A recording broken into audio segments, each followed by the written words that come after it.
নির্বাচন কমিশন নিরপেক্ষ থাকবে প্রতিটি দলের প্রতি, নিশ্চিত করবে এদেশের মালিক এদেশের মানুষের ভোট দেবার ক্ষমতা। সংবিধান অনুসারেই সরকার পরিচালনার জন্য কর্মকর্তা নিয়োগের দায়িত্বপ্রাপ্ত প্রতিষ্ঠান সরকারি কর্ম কমিশন মেধার ভিত্তিতে যোগ্য প্রার্থীদের নিয়োগ দেবে। কথা ছিল এমনটাই, কিন্তু কাগজে সেসব নীতিকথার কতটা মানে সাংবিধানিক প্রতিষ্ঠানগুলো? এখানে তো এমনভাবেও ভোট জালিয়াতি হয়েছে যে অনেক বছর আগে মারা যাওয়া মানুষও তার নামেও দেওয়া হয়েছে জাল ভোট।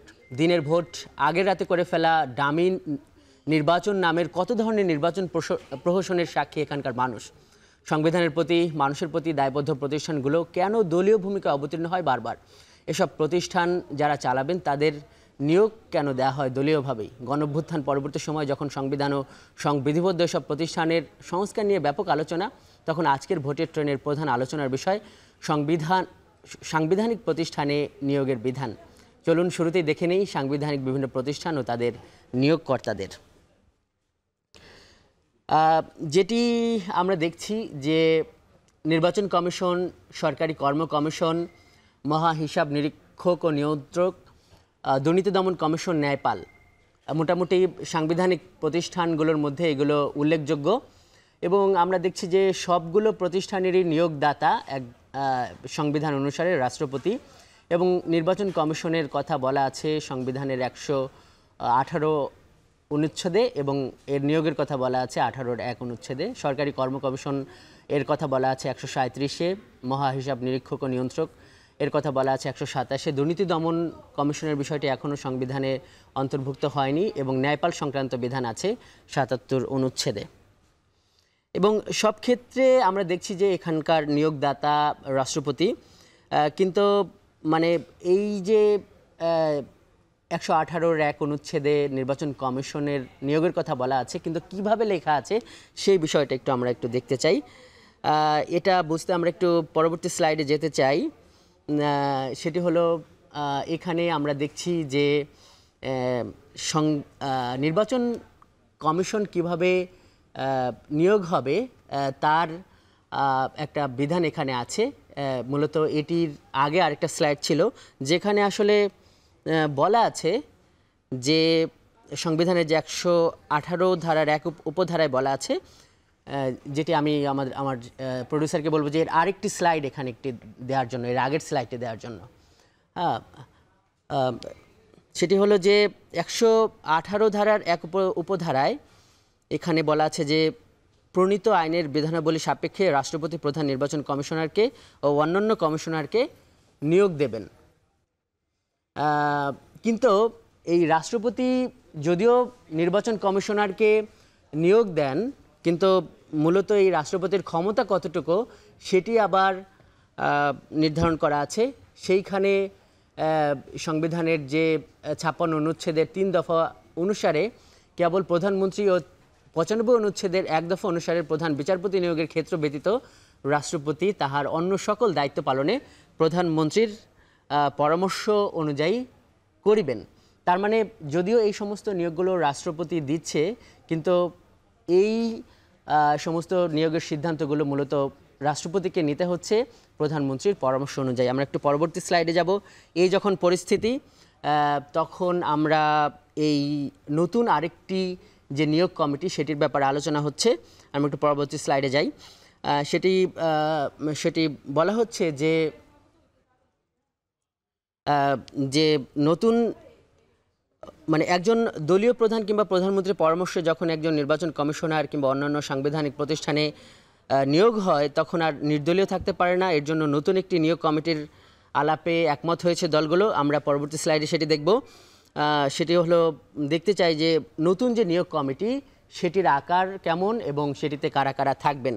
যেটি আমরা দেখছি যে সাংবিধানিক নিয়োগ কমিটি নামে যে কমিটির ব্যাপারে দলগুলো একমত হয়েছে, সেইখানে মোটামুটি 5 জন সদস্য থাকবে। এবং বলা হচ্ছে যে এই সাংবিধানিক নিয়োগ কমিটি, যেটি আমরা দেখছিলাম যে সংবিধান ও সংবিধিবদ্ধ প্রতিষ্ঠানগুলোর নিয়োগ দেবে। এর মধ্যে নির্বাচন কমিশন আছে, সরকারি কর্ম কমিশন আছে, মহা হিসাব নিরীক্ষক ও নিয়ন্ত্রক আছে এবং ন্যায়পাল আছে। এই যে সাংবিধানিক নিয়োগ কমিটি, এইখানে কারা থাকবেন সেটির এখানে দেখা যাচ্ছে যে জাতীয় সংসদের স্পিকার এখানে উনি এই বাছাই কমিটির সভাপতি হিসাবে থাকবেন বা প্রধান হিসাবে থাকবেন। এখানে থাকবেন একই সঙ্গে বিরোধী দলীয় ডেপুটি স্পিকার, একই সঙ্গে এই কমিটিতে থাকবেন প্রধানমন্ত্রী, থাকবেন বিরোধী দলীয় নেতা এবং প্রধান বিচারপতির নিয়োগ করা একজন প্রতিনিধি থাকবেন, অর্থাৎ আপিল বিভাগের একজন বিচারপতিও থাকবেন এর সঙ্গে। এ নিয়ে বিস্তারিত কথা বলতে আমাদের সঙ্গে স্টুডিওতে যোগ দিয়েছেন সংবিধান সংস্কার কমিশনের সদস্য অ্যাডভোকেট শরীফ ভূঁইয়া। অ্যাডভোকেট শরীফ ভূঁইয়া, আপনাকে স্বাগত আজকের ভোটের ট্রেনে। আমরা আপনার সঙ্গে আমন্ত্রণ জানানোর জন্য। শরীফ ভাই, আপনার কাছে আমাদের আজকে অনেক প্রশ্ন আছে, কিন্তু এই যে জটিল বিষয়গুলো, এগুলো নিয়ে মানুষ কি ভাবছে সেই জিনিসটা আমরা জানবো। শুরুতেই আমরা যেতে চাই সিলেটে। সেখানে আমাদের সহকর্মী গোলজার আহমেদ, উনি জনমানুষের সঙ্গে এইসব বিষয়ে কথা বলেছেন যে তারা কেমন নির্বাচন কমিশন চান বা সংবিধান বা সংবিধিবদ্ধ প্রতিষ্ঠানগুলো নিয়ে তাদের ধারণা বা মতামত কি। ঠিক আছে, শোনা যাক। গণতান্ত্রিক শাসন ব্যবস্থায় নির্বাচন কমিশন সহ অন্যান্য যে সকল সাংবিধানিক প্রতিষ্ঠানের নিয়োগ প্রক্রিয়া রয়েছে সেটি নিয়ে দেশে নানান আলোচনা সমালোচনা রয়েছে। তবে এই সময়ে এসে নির্বাচন কমিশন সহ অন্যান্য প্রতিষ্ঠানের নিয়োগ নিয়ে সিলেটের মানুষ আসলে কি বলছেন জানবো সেটাই। যে দলে ক্ষমতা যাক, দেশটা একটা শান্তিতে গেল, এটা তো তার নিরাপদ হইতো, শান্তি হইতো, ভালো হইতো, দেশটা সুন্দর হইতো, দুর্নীতিমুক্ত হইতো, দেশের প্রত্যেকটা সেক্টরে সংস্কার হবে, কিন্তু আসলে দেখার মতো কোনো কিছু হয় নাই। বাংলাদেশের বর্তমান অবস্থা এখনো কিন্তু দলীয়করণ, স্বৈরাচার সরকার যেভাবে করে গিয়েছে এখনো কিন্তু তা বিদ্যমান। বিশেষ মত বা বিশেষ পথের প্রতি তার আনুগত্য রয়েছে, এই আনুগত্যবিহীনভাবে আমরা মনে করি নিয়োগ হওয়া উচিত। বাংলাদেশে সাংবিধানিক যে প্রতিষ্ঠানের প্রধানের যে নিয়োগগুলো আছে সেগুলো নিয়ে নানান চিন্তা ভাবনা আছে তরুণ ভোটারদের মধ্যেও। আমরা কথা বলবো তাদের সাথে, জানতে চাই এই যে বাংলাদেশের যে সকল সাংবিধানিক রাষ্ট্রায়ত্ত প্রতিষ্ঠান আছে তার নিয়োগ নিয়ে নানান আলোচনা সমালোচনা আছে। এই ক্ষেত্রে আপনারা যারা তরুণ, আপনারা আসলে কি ভাবছেন? আপনি যদি বাংলাদেশের যে প্রাতিষ্ঠানিক কালচারগুলো দেখেন, স্বাধীনতা পরবর্তী সময়ে দেখা গেছে যে ইনস্টিটিউশনাল ডেভেলপমেন্টগুলো হয় নাই। বিশেষ করে কনস্টিটিউশনাল ইনস্টিটিউশন যেগুলো আছে, সাংবিধানিক প্রতিষ্ঠান, দুদক বা ইলেকশন কমিশন। যেহেতু আমার সাথে বেশ কয়েকজন তরুণ ভোটার রয়েছে, আমরা তাদের কাছ থেকে এই আজকের যে বিশেষ করে সাংবিধানিক যে রাষ্ট্রায়ত্ত প্রতিষ্ঠানের যে নিয়োগ সে সম্পর্কিত কথাবার্তা শুনবো। আপনি কি বলবেন এই যে আমাদের যে সাংবিধানিক রাষ্ট্রায়ত্ত যে প্রতিষ্ঠানগুলো রয়েছে, বিশেষ করে নির্বাচন কমিশন সহ অন্যান্য প্রতিষ্ঠান, এই নিয়োগগুলো আসলে কেমন হওয়া উচিত? কোন ধরনের মানুষ এখানে পদায়ন হওয়াটা উচিত?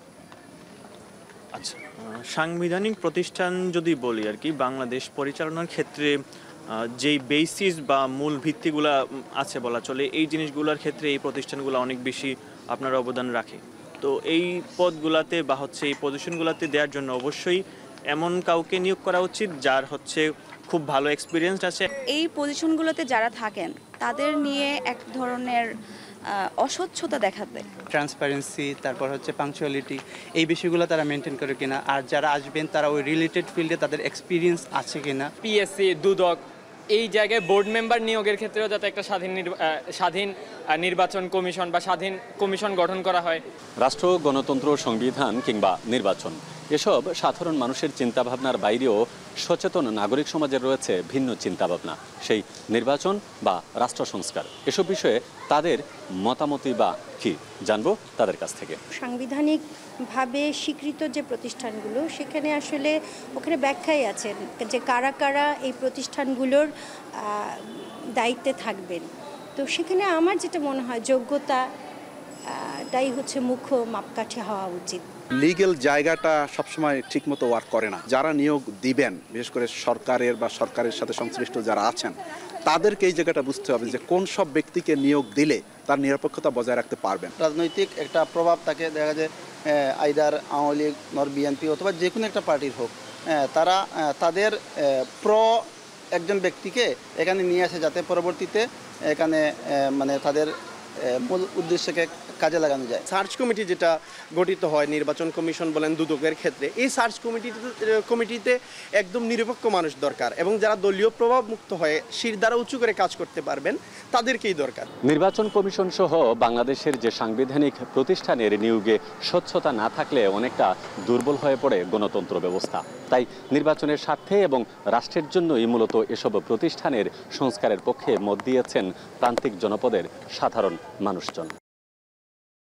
ডক্টর শরীফ ভূঁইয়া, আজ আমরা কথা বলছিলাম যে নির্বাচন কমিশন, কর্ম কমিশনের মতো সাংবিধানিক প্রতিষ্ঠানের স্বচ্ছতা ও নিরপেক্ষতা নিয়ে, আর এ বিষয়ে মতামত দিচ্ছিলেন সিলেট থেকে আমাদের সহকর্মী গুলজার আহমেদ। মানুষের কিন্তু একটা রায় আছে, মানুষের কিন্তু একটা চাওয়া আছে যে এই প্রতিষ্ঠানগুলো প্রশ্নের ঊর্ধ্বে থাক। হ্যাঁ, কিন্তু সেই প্রশ্নের ঊর্ধ্বে তো এতদিন ছিল না। মানে এখন মানে এই প্রশ্নের ঊর্ধ্বে কিভাবে রাখা যাবে, মানে সরল যে প্রশ্নটা মানুষের। হ্যাঁ, মানুষ কিন্তু আসলে খুব যুক্তিসঙ্গত কথাগুলোই বলছে। আমরা যেমন শুনছিলাম, ওনারা চান যে এটা নিরপেক্ষ থাকুক, এটা স্বচ্ছভাবে কাজ করুক, ট্রান্সপারেন্টভাবে কাজ করুক, এবং এদের যে সাংবিধানিক দায়িত্ব তারা সেটা নিরপেক্ষভাবে পালন করুক। তো আমাদের দেশের জনগণ কিন্তু খুবই ম্যাচিওর, ওনারা বোঝেন যে কি ধরনের প্রতিষ্ঠান হলে দেশে গণতন্ত্র রক্ষা পাবে, দেশে সুশাসন প্রতিষ্ঠিত হবে, ওনারা এগুলো বুঝেন। এবং এই যে ওনাদের যে চাহিদা যে এই প্রতিষ্ঠানগুলো নিরপেক্ষভাবে কাজ করবে, এইটা যদি অর্জন করতে হয় সেই ক্ষেত্রে কিন্তু এই প্রতিষ্ঠানগুলোকে কিভাবে নিয়োগ করা হচ্ছে এটা খুবই গুরুত্বপূর্ণ।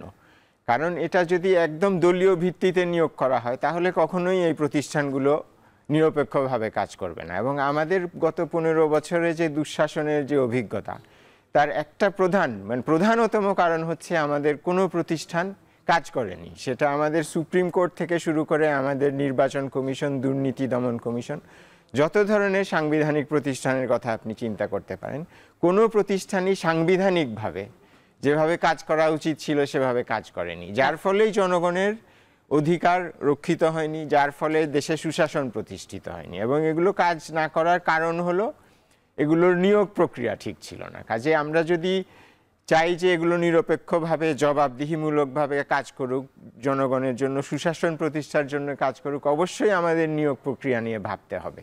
না, এখানে যে নতুন যে নিয়োগ কমিটির ব্যাপারে, বিশেষ করে নির্বাচন কমিশন এভাবে নিয়োগ হোক এটার ব্যাপারে সব দল মোটামুটি একমত হয়েছে, বিএনপি একমত হয়েছে, অন্যান্যগুলোর ব্যাপারে নোট অফ ডিসেন্ট দিয়ে একমত হয়েছে। মানে যেটা এটাও আপনি যদি একটু চিন্তা করেন, আপনার ইভেন গভীরভাবে চিন্তা করারও দরকার নেই, আপনি যদি একটু চিন্তা করেন তাহলেই বুঝবেন যে এখানে একটা বিরাট শুভঙ্করের ফাঁকির মতো একটা ব্যাপার আছে। কারণ আপনি নির্বাচন কমিশনের ব্যাপারে একমত হয়েছেন, তার ফলে আপনি অ্যাকনোলেজ করছেন যে নির্বাচন কমিশন যদি নিরপেক্ষভাবে কাজ করতে হয় তাহলে তার নিয়োগ প্রক্রিয়া নিরপেক্ষ হতে হবে, তাই তো? এখন এখানে আপনি দেখেন সবগুলো দল, এমনকি বিএনপিও বলেছে যে আমরা তো মনে করি যে গত 15 বছরে বাংলাদেশে যে এই ধরনের স্বৈরতন্ত্র প্রতিষ্ঠিত হয়েছে এর কারণ ছিল নির্বাচন কমিশন অন্যতম, এবং তারা বড় বলা যায় ভুক্তভোগী বা ভিকটিম। হ্যাঁ, এবং তারা বলেছেন যে নির্বাচন কমিশন ঠিকমতো কাজ না করাতেই আমাদের এই অবস্থা।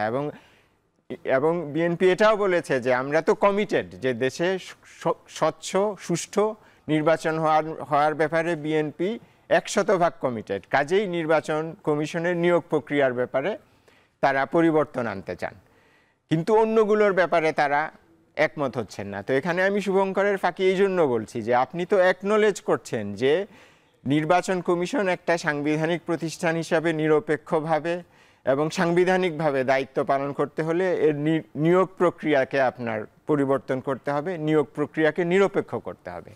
কিন্তু অন্যগুলোর ব্যাপারে আপনি এটা এগ্রি করছেন না, তার মানে কি আপনি চান না যে অন্যগুলো নিরপেক্ষভাবে কাজ করুক?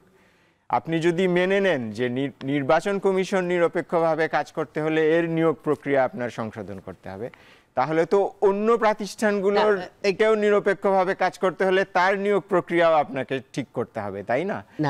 আপনি তার মানে এখানে তাদের তো একটা যুক্তিও আছে, সেটা হলো যে এটা আপনি কেন সদিচ্ছা হিসাবে দেখছেন না যে নির্বাচনের মাধ্যমে মানে নির্বাচন কমিশন একটা নিরপেক্ষ অবস্থান দরকার, যেই কারণে একটা হ্যাঁ, সরকার এটা আমি গঠন তো হবে। বলবো, হ্যাঁ। সরকার গঠন হবে নিরপেক্ষভাবে, যারা সত্যিকারের অর্থে বাংলাদেশের জনগণের প্রতিনিধিত্ব করবে।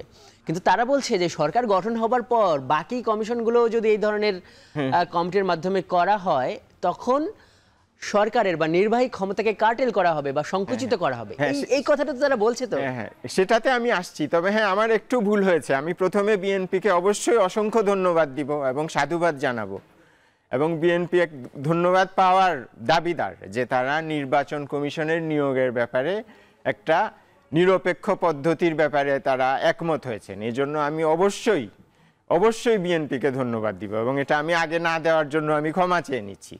কিন্তু আপনার প্রশ্নের ব্যাপারে আমি আসি, যেমন অন্যগুলোর ব্যাপারে ওনারা বলছেন যে ওগুলোতেও যদি একটা সাংবিধানিক পদ্ধতিতে নিয়োগ হয় তাহলে নির্বাহী বিভাগের ক্ষমতা খর্ব হবে।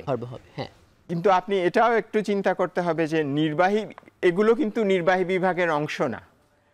দুর্নীতি দমন কমিশনের কাজ হলো নির্বাহী বিভাগকে দায়বদ্ধ করা। আপনি বুঝতে পারছেন যে এটা তো আপনি তো চান না যে দুর্নীতির তদন্তর ব্যাপারে আপনি যদি যে কেউ যারা বলছে যে নির্বাহী বিভাগের কর্তৃত্ব থাকতে হবে দুর্নীতি দমন কমিশনের নিয়োগ ব্যাপারে, তাদেরকে যদি আপনি প্রশ্ন করেন যে আপনি কি চান যে দুর্নীতি দমন কমিশনের তদন্ত বা মামলা দায়ের এই ক্ষেত্রে নির্বাহী বিভাগ হস্তক্ষেপ করুক, আপনি কি এটা চান? আমার ধারণা সবাই বলবেন যে আমরা চাই না। আমরা চাই দুর্নীতি দমন কমিশন স্বাধীনভাবে কাজ করুক, তাই না? এবং আমাদের যে দুর্নীতি দমন কমিশনের আইডিয়াটাই এরকম যে এরা স্বাধীনভাবে কাজ করবে এবং পাবলিক সেক্টরকে অ্যাকাউন্টেবল করবে। কাজে এটা একটা অ্যাকাউন্টেবিলিটি ইনস্টিটিউশন, এটা নির্বাহী বিভাগের অংশ না।